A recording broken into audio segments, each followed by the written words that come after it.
Alright, so I'm heating up some coffee in the microwave, so bear in mind the buzzing and the beeping.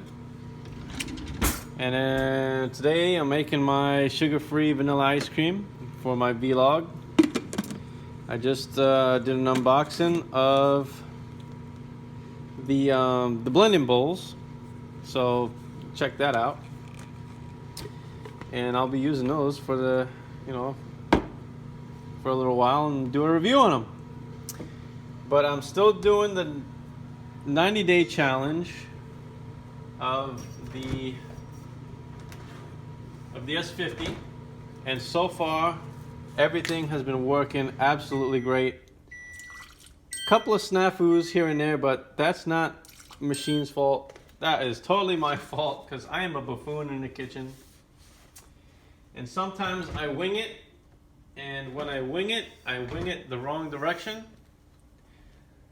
So, sometimes things don't exactly work out. But,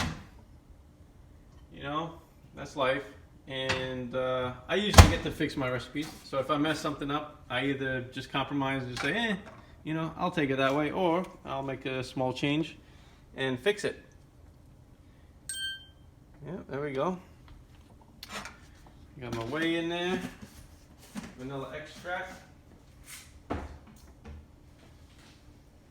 which is vanilla flavor for me. I'm making this sugar-free version because I had a few extra calories that warrant the sugar-free version. And it should be that stevia. Now I have stevia here, and that is the last of it. And I also have another sweetener that I bought at the store that's less expensive, but still 0 calorie. Tastes just as good. And it is a 0 calorie sweetener with sucralose. Basically, all this is maltodextrin and sucralose, and then they combine to make a nice sweetener. So that works pretty good. It's cheaper. It's all the same. It even has the same consistency of stevia. So it's like a very light, fluffy powder.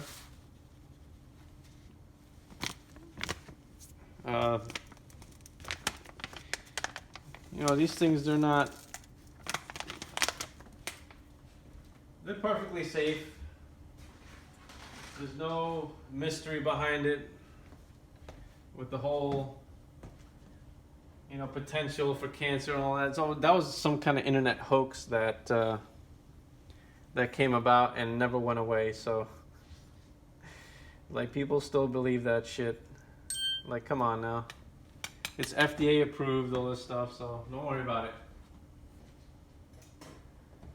Just live with the fact that it's a nice sweetener, and it's great for people who cannot have sugar, diabetics and stuff like that. So it may have a little aftertaste, but at the end of the day, you get used to it, and it's just you don't even notice that aftertaste after a while. And it's not even a big deal.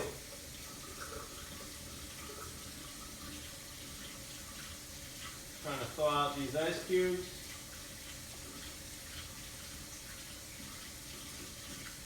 Okay. Now we got our milk cubes here. Almost there. Almost there. Again. Come on now. I need this ice cube. Give it to me. There we go. Back in the freezer the rest goes. Got my little blendy bowl here. My ice cream bowl. Gotta have that ready. Tamper. Got my tampies. Where is my spatula? Over here. Alright, I think I am ready to go. Let's move the camera to the machine portion, and I will destroy everything that's in here. just like I do every single day. Like I said, I make ice cream every single day, and this machine's been doing everything every single day, no exceptions. So here we go.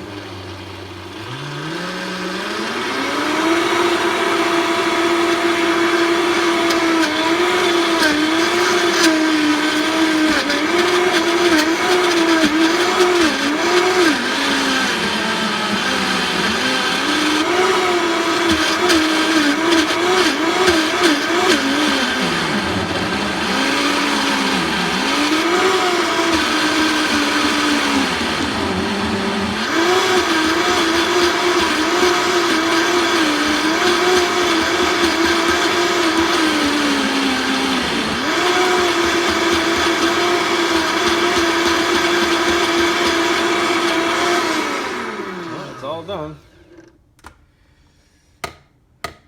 Once that whey protein and the xanthan gum kicks in, it makes it instantly fluffy, so that's why it jumps up and then it's like an air pocket.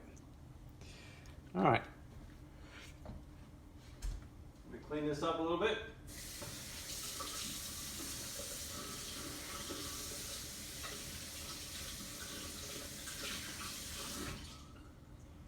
Pop that in the dryer there. You see, nice and frozen. Nice soft serve frozen state. There we go, it all comes out. And now because the jar itself was a little bit warmer, because it's room temperature, it'll kind of melt the ice cream a little bit there, but that's okay. It's still very delicious. And once I freeze it, everything will be nice and solid. All right, that's it.